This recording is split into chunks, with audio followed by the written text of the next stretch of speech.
Welcome back to the channel, guys. I apologise it's been so long since the last video. I actually wanted to finish the oil pan completely in this one, but still not there, so I thought I'd better update you on where I'm at. I haven't actually worked on the car in about 4 weeks, not from a lack of motivation, just it's actually spring here. I've got about a quarter acre of vegetable garden and orchard space I've been busy working on, getting ready for the season. So that's taken a lot of time and effort, as well as we've had some baby goats, two bucklings. So bottle feeding those, keeping me busy as well as buying a couple of motorbikes and learning how to ride. So the last video we finished up the oil pan flange. That turned out quite well. So next we got to work on fabricating the rest of it. These flat panels, pretty simple, they just get cut out on the CNC. I'm going to have to work out how to do these bends, especially these big large ones here and there. But without further ado, let's get into it. Now the flange is all done, I need to make all the panels to make the body of the sump. And I'm not the best aluminium welder, so I want as little weld as possible. So this first face that goes right around, I wanted to make out of one piece. I could cut out all the pieces, exactly with the CNC machine. And the machine was actually it's too small to do that one piece, but I've cut them out in two pieces. And I've got all the bend lines marked on here. So my next problem was working out how I'm going to bend these radiuses. The straight bends are easy, but to get the perfect radius to match the flange was a bit more tricky. Now my first thought was, I'll take you over there, was I got a solid round bar here, and I spaced it up I planed a bit of wood down so the centre line was right on line with the vise. Put some aluminium angle line there to protect the face, and then basically, for the most of it, you can just push it around. Ugh. And you get a pretty good bend that way. And that did work great. The only problem is, you can see how when you push it down, it springs back. This actually happened to be the right radius that I was aiming for. Just a piece of scrap that I had. But yeah, because of the spring back, I actually need something that's a smaller radius. So once it springs back, it ends up at the correct radius. If I had my big lathe running, I'd just chuck this up in a lathe and machine and take a few passes off, sneak up on the right radius. But it's not running at the moment. And I wanted these bends to be quite repeatable, because I got to do two of them. I can just, I could have just taken that off, bent it over my knee a bit more, but I ended up kinking it a little bit. So I came up with this solution. So what tool do I have that is adjustable? 3D printer. So got the press. I printed out two different radiuses, just a real skinny one just to try it out. Put it in there, sheet of aluminium across, press that down.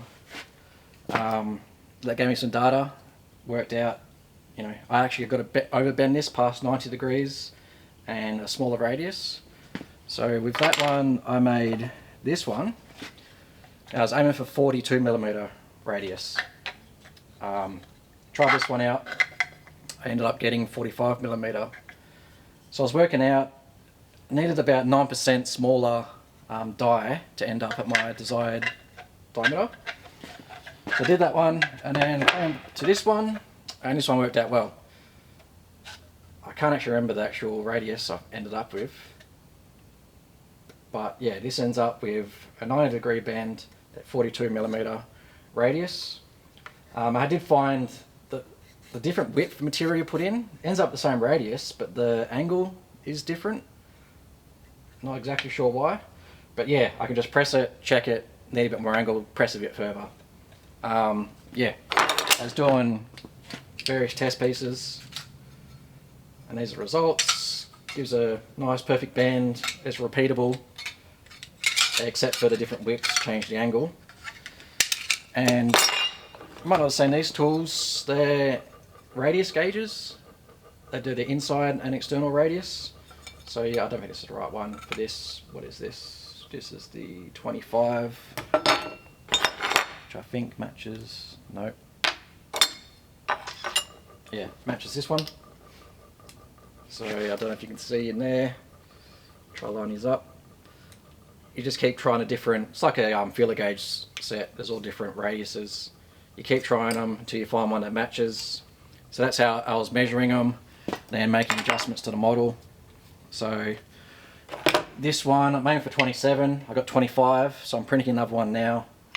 This is just the cheapest PLA I've got. So I think all these cost me about $4 all up to print. And I can still keep these, you know, I know that's 25mm radius. Well, that's what it ends up with once you press it in a 3mm aluminium. So I'll keep these, who knows, I might need them again.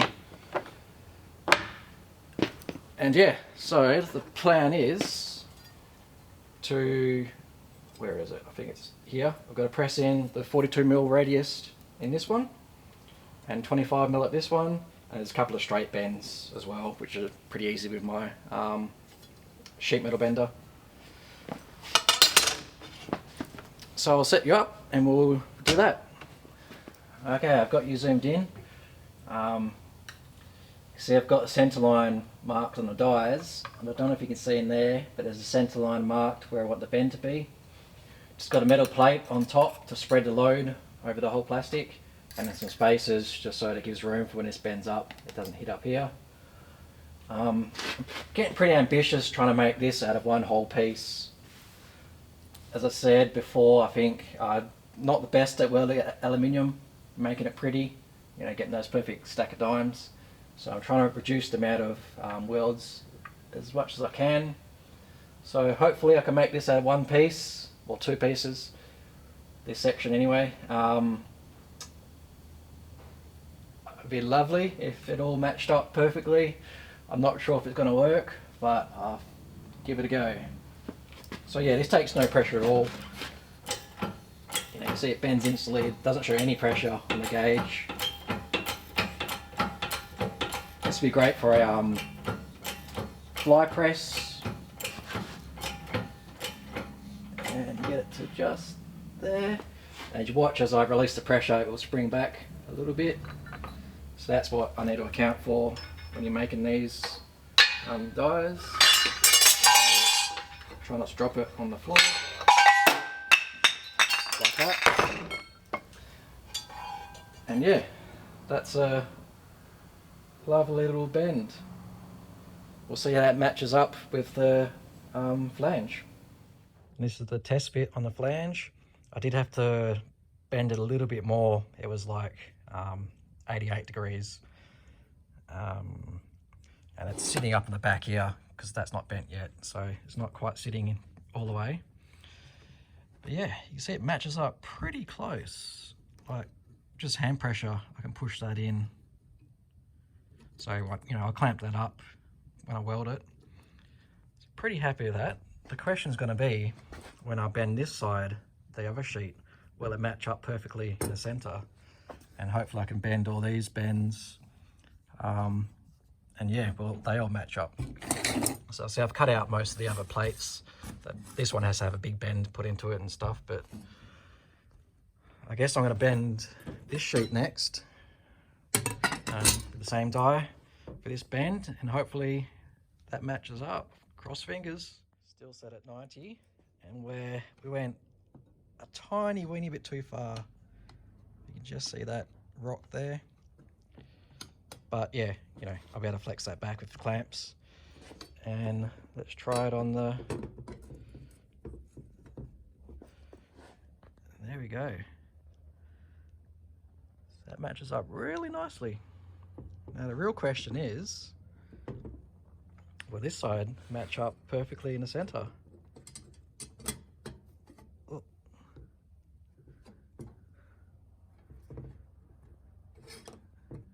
I think we're pretty good. This side didn't quite match up quite as well. See, there's a tiny gap. You know, I can squeeze that in. Try and do this one-handed as well. But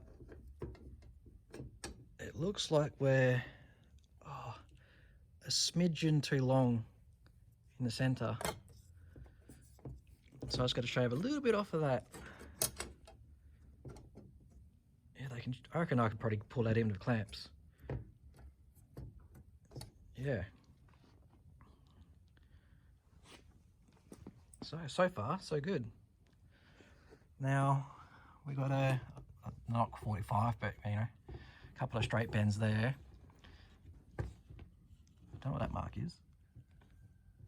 And then one last radius bend at the end there. And same on this side.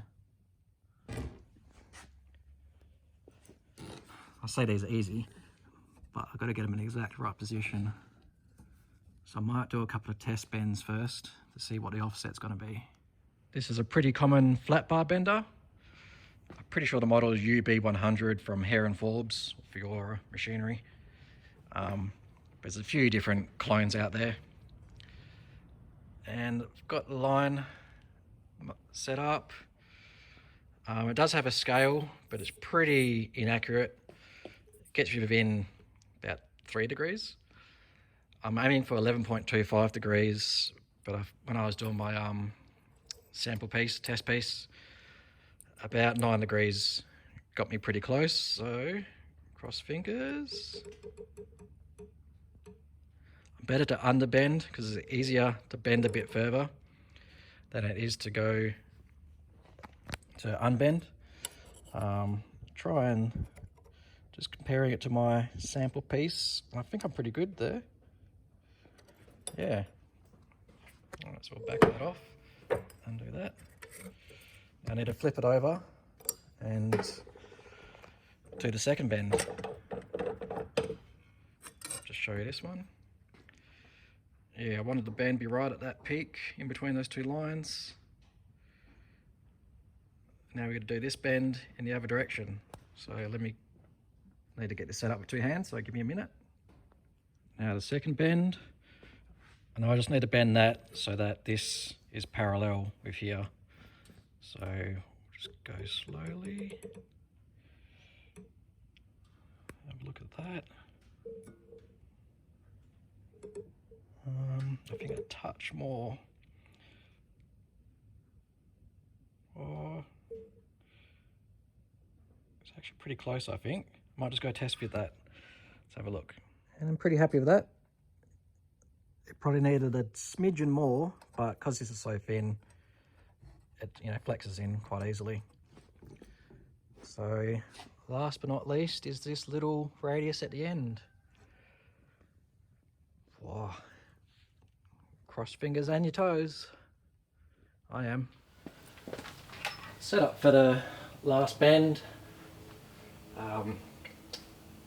Realised I made a mistake.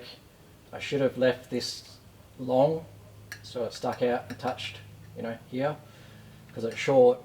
When this goes down, it's probably going to slip out this way, but we'll see what happens. I'll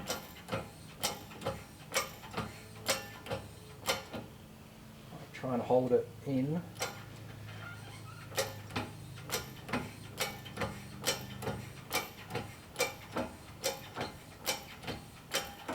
Probably not going to bend evenly either, but we'll see what happened there.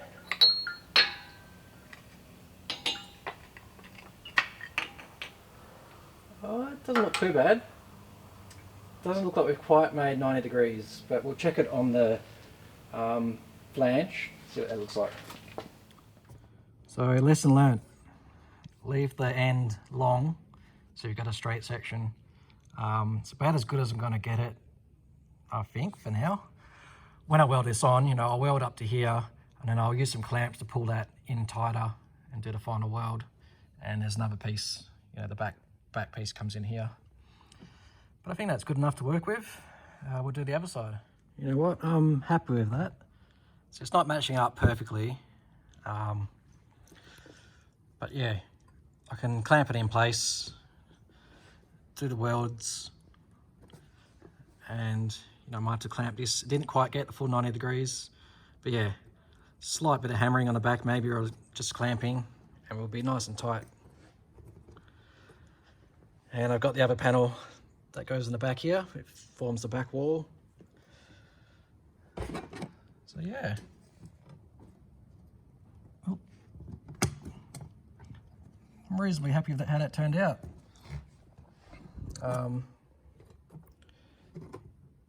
Sits in there nicely. I'm probably going to run another weld on the inside just to make sure it's all sealed. I think I still need to cut this back piece out, so we'll probably do that next and I'll show you how that's done. So this is how I use just a standard painting masking tape and some super glue to hold down panels to the CNC machine. You can clamp them at a few points, but especially the thinner panels, they tend to vibrate, which causes chatter in the machining time. And if you're cutting a full part out, there's nothing holding that in place. You can use tabs like I did with the MDF sheet earlier. But yeah, I just got some prep wash, wax and grease remover, give it a bit quick clean, and then give that a second to flash off. And I've just got some masking tape, and you apply this to the surface.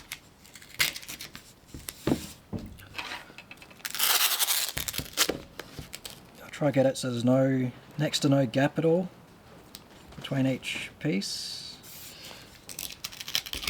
And depending on what you're cutting out, depends on how much glue you need to put on.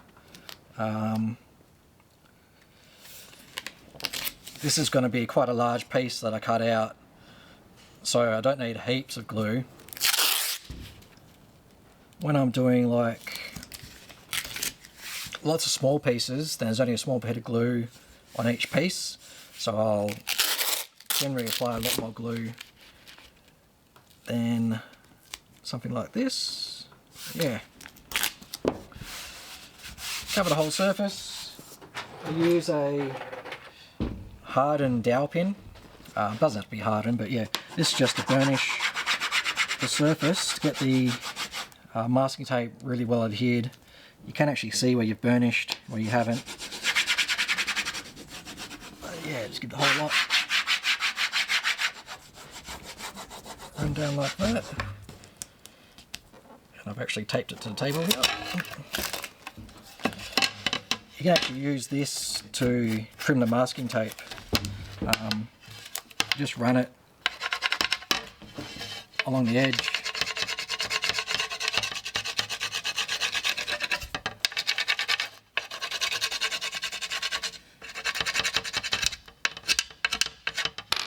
And it'll basically cut through the tape for you.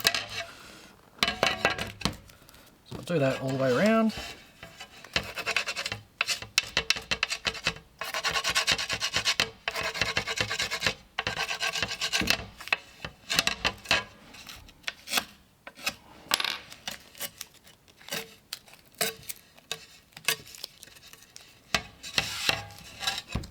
Alright, I usually do that off the edge of the table. I don't know if you can see me now.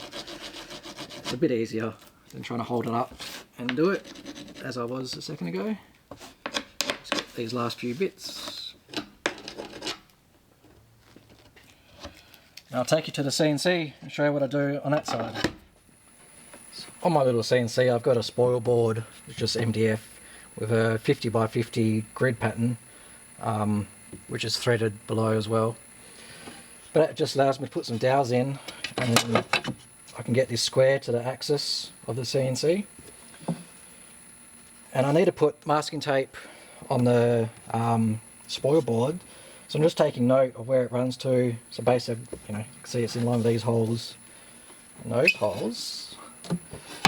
So I just got to fill this out with masking tape as well. Doesn't matter if I go a little bit too far. Try not to go too far because you're just wasting tape. But yeah, I'll fast forward now as I just fill this out.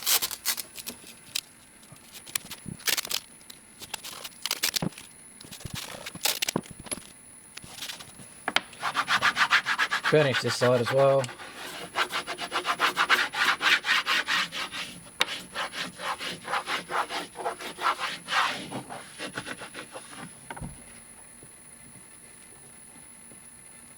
Yeah.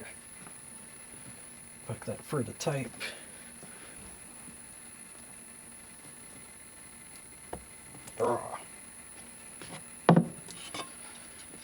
Alright, so just checking that matches up. Obviously missed a tiny bit there, but that's alright. So now I just got the cheapest super glue that I could find. Comes in these little tubes, and just spread a little bit on each section of tape. As I said, because this is going to be a large single panel, I don't have to have as much glue on there. Just something like that.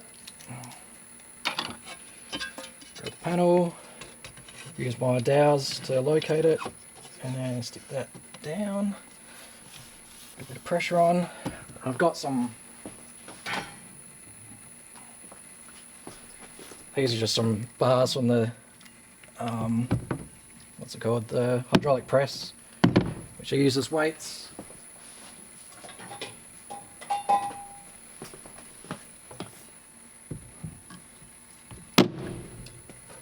Don't need these anymore. Yeah, I got a few weights here that I just use for holding it down while it cures. It goes off pretty quick, but you can actually get an activator spray, which makes it cure like really quick. But I'm never usually in that much of a rush, so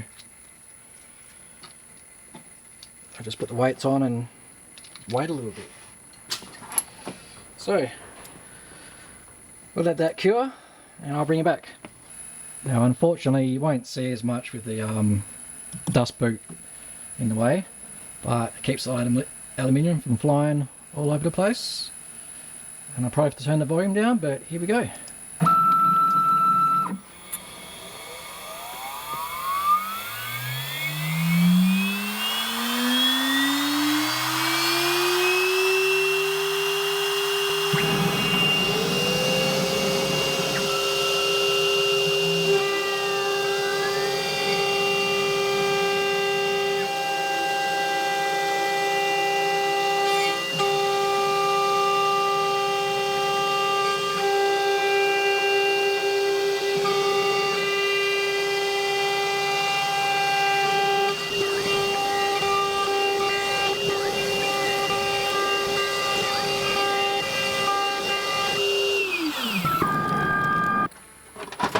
So yeah, it's as easy as that.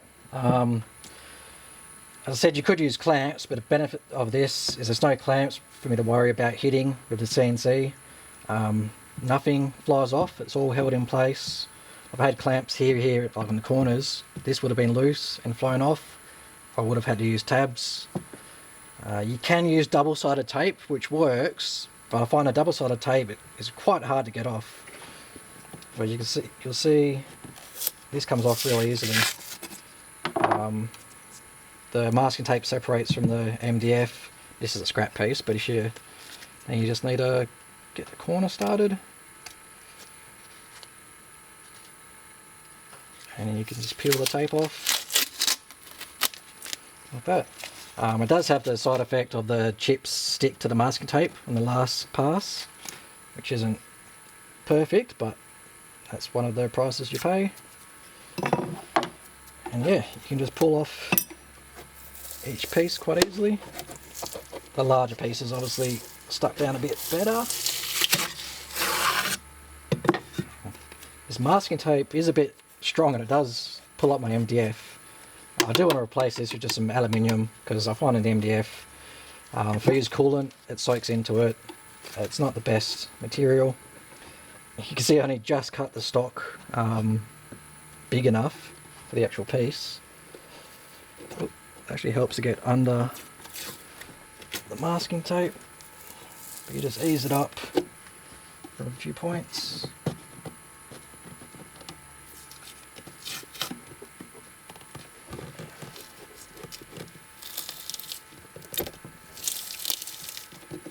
Because it's a thin sheet, I don't want to bend it, so I don't want to just pull it from one end. This is actually the back piece of the sump, which will make more sense later.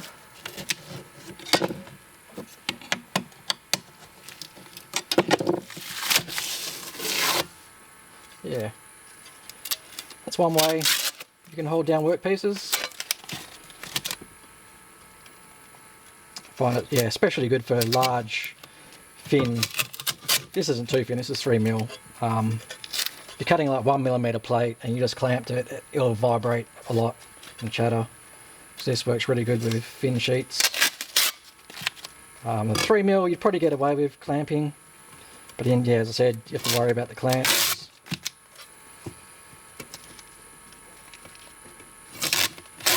And there, you got your finished sheet. Just a bit of chips that are stuck to the edge still. You gotta be careful, it's actually, you know, sharp 90-degree edge. Yeah, that will form the back piece of the sump. I've just got one more piece to cut out and we're good to go. Hold up. I was looking at this and I was like, why is that so low? And why is that on a taper? I'm pretty sure that should be level. So went back to the computer and I'll show you what's happened. So I came back to the computer, Fusion 360. These are the sheets I've been working on. Fusion has a function where you can unfold these sheets and it gives you a flat pattern. But for some reason, it wasn't unfolding these two bends here. I'm pretty new to doing the sheet metal stuff in Fusion. I couldn't work it out. So what I did was I actually just rotated these faces. I'll show you what I've done. So I selected the face, selected my pivot point, and then you can rotate these around. So I got them so they were nice and they were straight with the rest of it. And yep, all good. But if you look at the thickness here, as I rotate that, the thickness changes. Don't know why, but I didn't notice that at the time. So before it was bent, it was 14mm tall. Then after I straightened it, it shrunk down to 8mm tall. So there's my problem. I didn't notice that, and I've just gone ahead and cut that out, and they were way too short. Turns out that everything forward of this point is all okay. So what I'm going to do is just cut it off at this point here. I'll, put it back to the right dimensions, cut out another piece, and then I'll actually leave this long this time, so I don't have that issue of trying to bend that short section. And then I'll just have to weld that on here, which isn't the end of the world. Didn't work out exactly as a plan, but we will make it work. I just wanted to show that I did end up remaking these two pieces. With the error at the back, I was going to just cut it in the middle, just to the rear. And I was like, I'll just do the whole thing again. I learnt my lesson. I left these long this time, and they bent much nicer. Got a real nice gap around there. I'm just about to cut these short now, and then I can slot in. Got the other pieces here. This piece goes about there, so you can see how it's too long. It's not going to sit there one-handed, but yeah, just got to cut this to line up with there. And And same this side.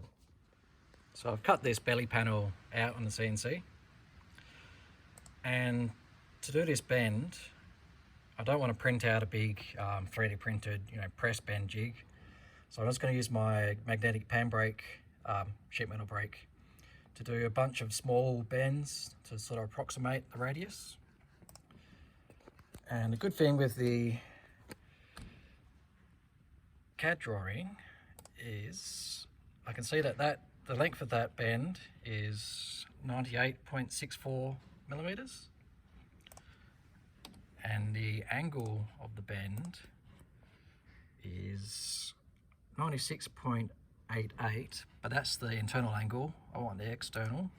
So if you go 180 minus 96.88, I actually want 83 degrees bend. So the length of that was, give me a second, 98.64. I want to do 10 bends. So 98.64 divided by 10 is 9.64 millimeters. So on the sheet here, I needed 10 or 11 lines, 9.64 millimeters apart, 9.864, sorry. And it's a good tip about tolerance stacking or error stacking. I know where the bend starts just from the measurement here. And if I get the calipers loose, I know it was 44 where it started. So I could scrub a line or mark a line.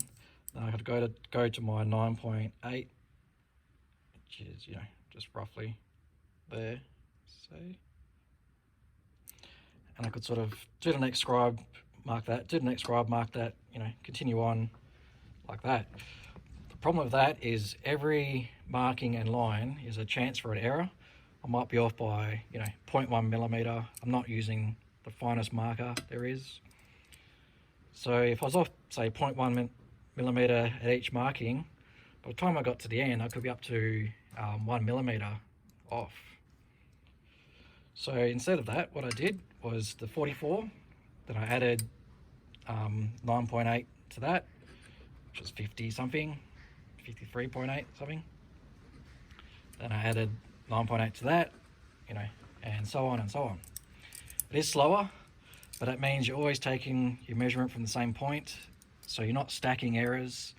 So even if each line is off by a smidge either way, you've got to be self-correcting as you go. So it's just a quick tip for being a bit more accurate. Didn't really need it here, but why not? So I'll take this over to the brake now, and I'll do all these individual bends. Over at the pan brake, apologies for the rain noise, not much I can do. Got it set up on my first line and my digital level set to 0. Each bend will be 7.5 degrees. So do the first one. 7.11. So it's a pretty close first bend. Now, as we're marking it out, I'm going to be adding 7.5 degrees each time. So my next bend I'll be aiming for 15 degrees. So same thing with the error correction as I go. As long as I end up at 83 degrees, that's the main thing. So next line lined up. So I'm aiming for 15.1.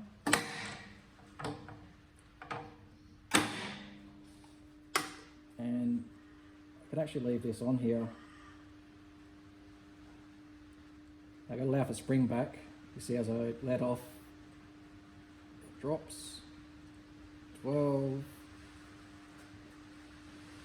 14,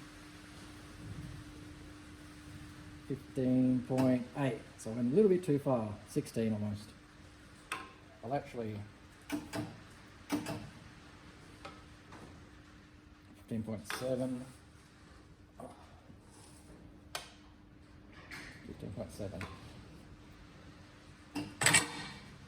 As I said, it will sort of error correct as I go, so I need to add 7.55, so 22.65 is the next target.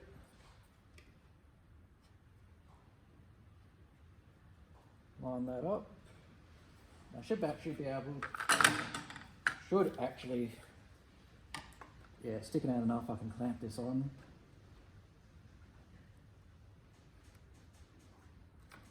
So 22.65.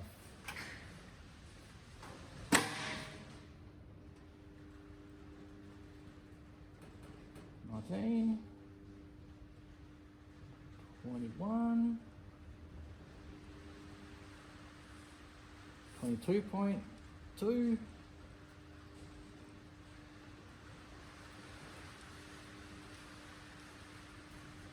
it's hard to get that tiny smidge more.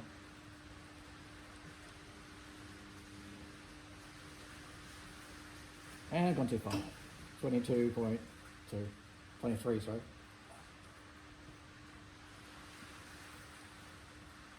If you've never seen one of these electric magnetic benders, it's basically a giant, well not giant, but a big electromagnet. And it works with aluminium because you've got the steel plate on top. So it's a bit more versatile. It has its pros and cons. But I'm pretty happy with it. So add 7.55, 30 degrees.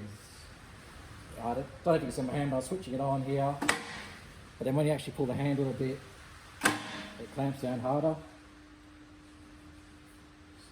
So 30 degrees. If I worked out how much spring back, that's 31. I can do it a bit more accurately. So 33.2, there's 28.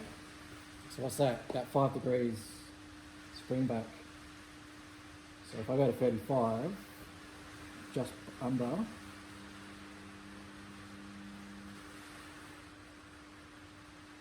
.00, pretty close there, 0.1 off. So yeah, once you know how much it does spring back each time, you can work on that. It's just a matter of doing each line, adding on your next increment. So aim for 37. So 42.75 should get us close. Stop bouncing.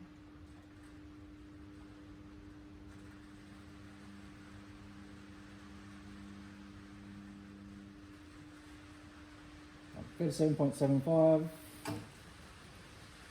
Stops bouncing. Go to 7.8. It's good.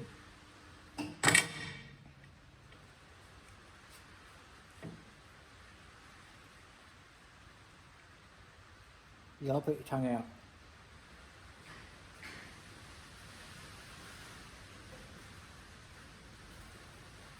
Okay, so plus 7. Oh shit. It's 37.75 plus 7.55 equals 45.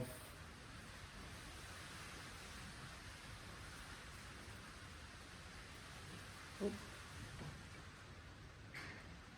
45 plus 5, so 50. Stop bubbling.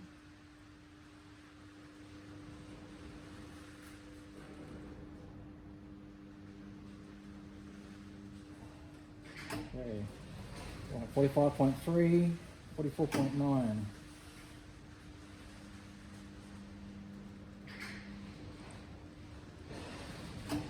45.3. Look.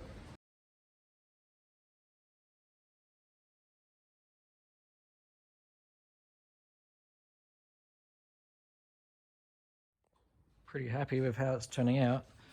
Like there's small gaps, but you know, once I clamp it and take it in place, that'll fit pretty good. Did that bend this morning. a bit more of a gap there, but I'll be able to, you know, tack it. You can see it's sitting up high there, and then clamp that down, pull that down, get that in line.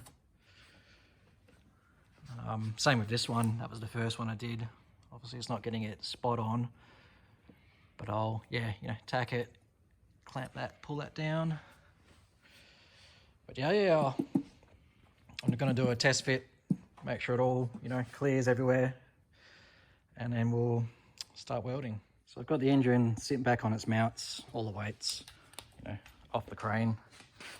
Got the sump test fit. You see I've got the right angle clutch slave, which gives a lot better, well, clears, whereas the original one would have, you know, hit the back here. So that's good. Bring her around to the front. Now she's just on the ground, so I'm gonna have to roll around on the floor for you. But yeah, we got good 10mm clearance above the steering link there. I actually forgot to grind off that ear of the diff, so we're, you know, it's just touching there, but yeah, I've got to grind that off. We got 10mm above the axle, plenty of room down the side, no issues there. I was trying to get you a good view. Yeah, on top of the diff, I've got 10mm there. One spot where it is a bit tight, let me just change angle for you. Yeah, so just right underneath, that's the front diff, just to the left. It's not touching, but I'd say it's about 6 to 8mm of clearance, not quite a 10mm that I'd like. But besides that, I'll show you. Got plenty of room up under there. I was going to use this dash 12 weld-on fitting. I know my hand's in the way, but basically just there for a oil drain, just if it's ever needed. It is a bit tight there, a bit big. I might go down to a dash 10. I just figured dash 12, you know, I can always go smaller. It's harder to go bigger, but dash 10 would be plenty anyway.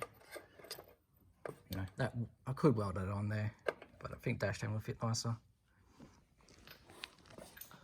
Other than that, I'm going to take the opportunity, while I've got it back in the chassis, I'll 3D scan this area, and that will give me the opportunity to start modeling up the custom headers. So thanks for watching, guys. That's where I'm up to. Next episode, I hope to get it all welded together. I need to fabricate the oil pickup tube and work out the dipstick. So remember to like, comment, and subscribe, and I'll see you later. You have no idea how long this took.